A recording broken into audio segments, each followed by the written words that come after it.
Big breaking news చూస్తున్నారు. Betting apps promoters పై పోలీసులు serious అయ్యారు. విచారణకు పిలిస్తే హాజరు కాలేదు Vishnupriya, tasty Teja. Mobile phone switch off చేసుకున్నారు 11 మంది. ప్రమోటర్స్ కి సంబంధించిన బిగ్ బ్రేకింగ్ న్యూస్ చూస్తున్నారు. విష్ణుప్రియ, సుప్రీత, రీతు చౌదరి, హర్ష సాయి, టేస్టీ తేజ, పరేషాన్ బాయ్స్ పై పోలీసులు సీరియస్ అయ్యారు. ఇప్పటికే పంజాగుట్ట పిఎస్ లో 11 మందిపై కేసు నమోదైంది. మరి ముఖ్యంగా ఈ బెట్టింగ్ యాప్స్ ప్రమోషన్ కి సంబంధించి వీళ్ళ మీద కేసులు నమోదయ్యాయి. ఇప్పటికే బెట్టింగ్ యాప్స్ కారణంగా ఎన్నో కుటుంబాలు చిన్న భిన్నమైపోయాయి. ఎన్నో కుటుంబాల్లో విషాదాన్ని నింపింది. బెట్టింగ్ యాప్స్ కారణంగా బెట్టింగ్ యాప్స్ కి బారిన పడి కొన్ని వేల మంది, ఇన్ఫాక్ట్ చెప్పాలంటే లక్షల్లోనే చెప్పుకోవచ్చు దేశవ్యాప్తంగా. ఈ బెట్టింగ్ యాప్స్ కారణంగా ఆర్థికంగా కుదేలైపోయిన కుటుంబాలు ఎన్నో. ఈ నేపథ్యంలో ఈ బెట్టింగ్ యాప్స్ ప్రమోషన్ కి సంబంధించి సోకాల్డ్ సెలబ్రిటీస్కి, అవును, ఈ సోకాల్డ్ సెలబ్రిటీస్కి ఈ బెట్టింగ్ యాప్స్ ప్రమోషన్ కి సంబంధించి విచారణకు పిలిస్తే హాజరు కాలేదు. తప్పు చేశారు కాబట్టి విచారణకు పిలిచారు. మీరు తప్పు చేయలేదని భావించుంటే కనుక వెళ్ళొచ్చుగా. క్షమాపణలు చెప్పారుగా. చెప్పిన క్షమాపణ ఎవరి కోసం? నిజంగా మీరు క్షమార్హం అనుకుంటున్నారా? మీరు చెప్పిన క్షమాపణ నిజంగా క్షమార్హం అనుకుంటున్నారా? ఒక్కసారి నేను ఇదే వేదికని వ్యూవర్స్కి వదిలేస్తున్నా. వీళ్ళలో ఇప్పటికే కొంతమంది క్షమాపణలు చెప్పారు. అది ఎందుకు చెప్పారో వాళ్ళకే తెలియాలి. ఒకవేళ మీరు క్షమాపణ కోరుకున్నది నిజమైతే కనుక మీరు చేసింది తప్పని పోలీసులు పిలిచారు కాబట్టి విచారణకు హాజరు కావాల్సిన బాధ్యత మీ మీద ఉంది. అలాంటిది ఎందుకు హాజరు కాలేదు? ఇది ఒక సగటు మనిషి మిమ్మల్ని అడుగుతోంది. ఒకరు కాదు, ఇద్దరు కాదు, ఏకంగా 11 మంది మీద బెట్టింగ్ యాప్స్ ప్రమోటర్స్ పై పోలీసులు గరం అవుతున్నారు.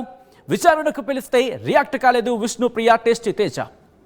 వీళ్ళ మొబైల్ ఫోన్ కూడా స్విచ్ ఆఫ్ చేసేసుకున్నట్టుగా తెలుస్తోంది. 11 మంది ఈ బెట్టింగ్ యాప్ ప్రమోటర్స్కి సంబంధించి. విష్ణుప్రియ, సుప్రీత, రీతు చౌదరి, హర్ష సాయి, టేస్టీ తేజ, పరేషాన్ బాయ్స్ పై పోలీసులు సీరియస్ అవుతున్నారు. ఇప్పటికే పంజాగుట్ట పిఎస్లో ఈ 11 మంది మీద కేసు నమోదైంది. ఈ నేపథ్యంలో ఇప్పటికే మనం చూస్తున్నాం, కొంతమంది రియాక్ట్ అవుతున్నారు సోషల్ మీడియా వేదికగా. ఏదో తెలియక చేసేసాం. ఏంటి తెలియకుండా చేసేది? బెట్టింగ్ యాప్ తెలీదా మీకు? బెట్టింగ్ అని తెలియదా? ఓకే, తెలియకనే చేశారు అనుకుందాం. ఫర్ సపోజ్ అనుకుందాం. వెళ్ళొచ్చుగా. కేసు నమోదైంది. వెళ్ళి పోలీసులకి ఇదే సమాధానం చెప్పండి. జరిగింది ఏదో అదే చెప్పండి. తెలియక చేశారా, తెలియకుండా చేశారా, లేకపోతే మిమ్మల్ని ఎవరైనా ఈ ఊబిలోకి దించారా? చెప్పే ప్రయత్నం చేయండి. ఇదే అంశానికి సంబంధించి అప్డేట్స్ అందించేందుకు మా ప్రతినిధి పవన్ ప్రస్తుతం పంజాగుట్ట పిఎస్ దగ్గర ఉన్నారు. అప్డేట్స్ అందించేందుకు సిద్ధంగా ఉన్నారు. పవన్, ఈ 11 మందికి సంబంధించి పోలీసులు నెక్స్ట్ ఏం చేయబోతున్నారు? రైట్ సచిన్, అయితే ఈ 11 మందిలో మెయిన్గా ఎవరైతే ఉందో విష్ణుప్రియ అండ్ టేస్టీ తేజకి వీళ్ళిద్దరికి నిన్న నోటీసులు ఇవ్వడం జరిగింది. ఈ రోజు సాయంత్రం 4 గంటలకి పోలీస్ స్టేషన్కి వచ్చి మీరు క్షమాపణ చెప్పాలి, మీరు వివరణ ఇవ్వాలి, ఎందుకు ఇలాంటి యాడ్లు చేశారంటూ కూడా వాళ్ళకి నోటీసులు ఇవ్వడం జరిగింది. సో ఈ నోటీసులు అందుకున్నప్పుడు ఈ రోజు కనీసం 3 గంటల వరకు, అప్పుడు ఆ టైం వరకు కూడా వీళ్ళు అందరితో మాట్లాడుతూనే ఉన్నారు, అందరితో టచ్లో ఉన్నారు. పోలీసులు కూడా మేము వస్తాం అంటూ కూడా మాట్లాడడం జరిగింది. సో అందరూ కూడా పోలీసులు కానీ మీడియా కానీ అంతా ఎదురు చూస్తున్న సమయంలో వీరు ఫోన్ స్విచ్ ఆఫ్ చేయడం జరిగింది. అంటే ఇంకొక 1 అవర్లో పిఎస్కి రావాల్సిన సమయంలో ఫోన్ స్విచ్ ఆఫ్ పెట్టుకొని ఎవరికి కనపడలేదు. సో ఇదంతా ఎందుకు ఇంకా రావట్లేదు? 5 గంటల సమయం కావస్తుండగా సడన్ ఎంట్రీగా శేఖర్ భాష వచ్చారు. శేఖర్ భాష ఎందుకు వచ్చారా అని ఒకసారిగా అందరూ షాక్ అయిన సంఘటన జరిగింది. సో శేఖర్ భాష నేరుగా పోలీస్ స్టేషన్ లోపలికి వెళ్ళి కాసేపు దాదాపు 30 నిమిషాలకు పైగా లోపల మాట్లాడి పిఎస్ బయటకు వచ్చి మళ్ళీ మీడియాతో మాట్లాడడం జరిగింది. అయితే విష్ణుప్రియ, టేస్టీ తేజ ఎవరైతే ఉన్నారో వీళ్ళు భయపడ్డారు. వీళ్ళు అంటే మొదటిసారి అంటే ఫేస్ చేస్తున్నారు, తెలియక తప్పు చేశారు, వీళ్ళు మీడియా అంటే పోలీసుల ముందుకు రాలేకపోతున్నారు అంటూ నేను వారి తరపున వచ్చాను, రిప్రజెంటేటివ్గా వారి తరపున నేను మాట్లాడడానికి వచ్చాను అంటూ కూడా పోయి లోపలికి వెళ్ళి మాట్లాడడం జరిగింది. ఆ మాట్లాడినప్పుడు కూడా వాళ్ళు ఏం చెప్పారు, సార్ వీళ్ళకి ఒక 2 or 3 days మాకు టైం కావాలి, వీరు వచ్చి మాట్లాడుతూ ఉంటూ కూడా శేఖర్ భాష వాళ్ళని పోలీసులను కన్విన్స్ చేసి ఒక 3 days ఎక్స్టెన్షన్ తీసుకొని వెళ్ళారు ఇక్కడ నుంచి వెళ్ళి. అంటే ఆయన మాట్లాడుతున్నా, అంటే ఇది ఎప్పుడో 2 సంవత్సరాల క్రితం చేసిన యాడ్, దాని గురించి ఇప్పుడు కేసు నమోదు చేశారు. దీంతోపాటు మిగతా చాలామంది ఉన్నారు, వీళ్ళందరికీ అరెస్ట్ చేయాల్సిందిగా అంటూ మాట్లాడారు. దీంతోపాటు ఎవరైతే నాన్ వేసిన ఉన్నాడో అతని గురించి కూడా మాట్లాడడం జరిగింది. ఇతను మాట్లాడడం వల్ల ఇది అంతా బెట్టింగ్ యాప్స్ బయటకు వచ్చాయి అంటూ కూడా మాట్లాడడం జరిగింది. సో మేము కూడా మా ఆర్టీవీ తరఫున అంశానికి సంబంధించి వెస్ట్ జోన్ డీసీపీ రియాక్ట్ అయ్యారు. ఒకసారి వెస్ట్ జోన్ డీసీపీ రియాక్షన్ ఇప్పుడు చూద్దాం. పంజాగుట్ట పోలీస్ స్టేషన్లో నిన్న ఒక సిటిజన్ ఇచ్చిన కంప్లైంట్ ఆధారం పైన ఒక క్రిమినల్ కేసు నమోదైంది. ఒక 11 మంది ఈ సోషల్ మీడియాలో ఇన్ఫ్లుయెన్సర్స్ పేరు మీద ఎవరైతే ఆన్లైన్ బెట్టింగ్ యాప్లను ప్రమోట్ చేస్తున్నారో సామాన్య జనాలకు, ముఖ్యంగా అన్ఎంప్లాయిడ్ యువతకు ఈ ఆన్లైన్ బెట్టింగ్ యాప్ల ద్వారా అధికంగా డబ్బులు సంపాదించవచ్చు, ఆస్తి సంపాదించవచ్చు అనే ఆశ చూపించి ఈ ఆన్లైన్ బెట్టింగ్ యాప్లను ఎవరైతే ప్రమోట్ చేస్తూ కనపడ్డారో వాళ్ళని గుర్తించి ఒక సోషల్ రైట్స్ యాక్టివిస్ట్ ఒక వ్యక్తి కంప్లైంట్ ఇచ్చారు. ఈ పంజాగుట్ట ఏరియాలో చాలా హాస్టల్స్ ఉన్నాయి, తర్వాత కోచింగ్ ఇన్స్టిట్యూట్స్ ఉన్నాయి. ఇక్కడ వేరే వేరే జిల్లాల నుంచి, వేరే రాష్ట్రాల నుంచి కూడా యూత్ వేరే వేరే కోచింగ్ కోసం వస్తారు.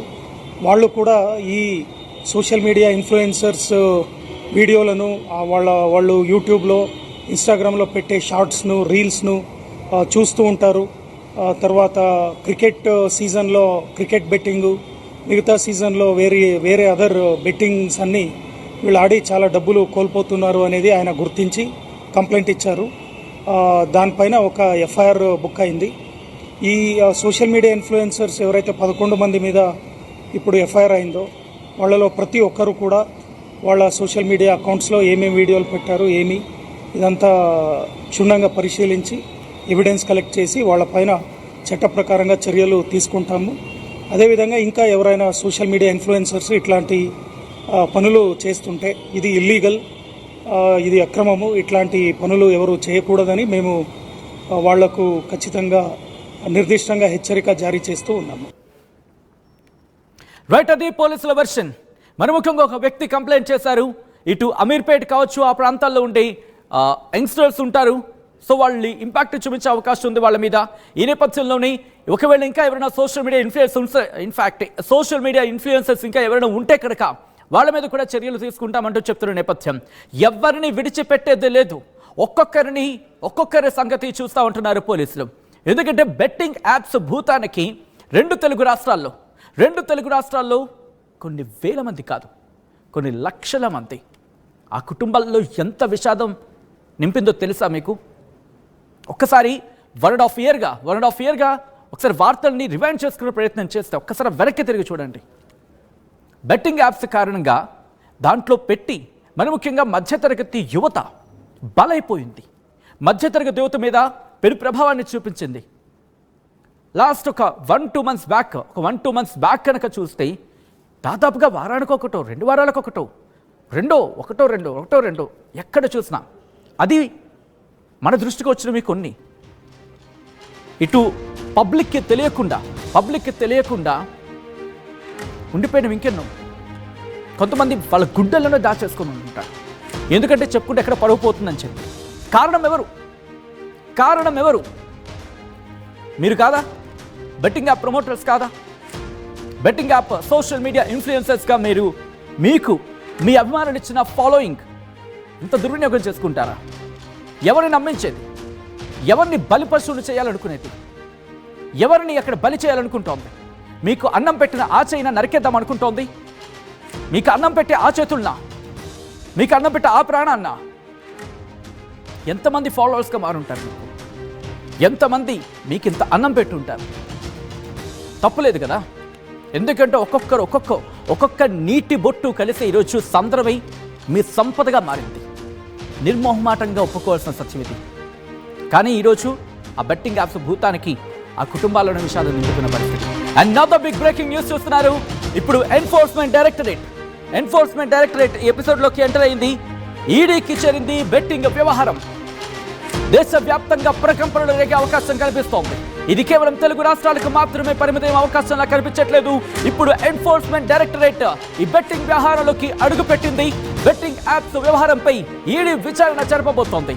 ఎందుకంటే బెట్టింగ్ యాప్స్ ప్రచారంపై, యూట్యూబర్ల వ్యవహారంపై ఆరా తీయబోతోంది. ఇప్పుడు ఎన్ఫోర్స్మెంట్ డైరెక్టరేట్ మనీ లాండరింగ్, హవాలా రూపంలో చెల్లింపులు జరిగినట్టుగా అనుమానాలు వ్యక్తమవుతున్నాయి. 11 మంది యూట్యూబర్ల సంపాదనపై ఆరా తీసేందుకు ఇప్పుడు ఈడీ సిద్ధమవుతోంది. బిగ్గెస్ట్ బ్రేకింగ్ న్యూస్ అనే చెప్పుకోవాలి. దానికి సంబంధించిన డీటెయిల్స్ తెలుసుకునే ప్రయత్నం చేద్దాం. అంతకన్నా ముందు ఇప్పుడు బెట్టింగ్ వ్యవహారానికి సంబంధించి ఎన్ఫోర్స్మెంట్ డైరెక్టర్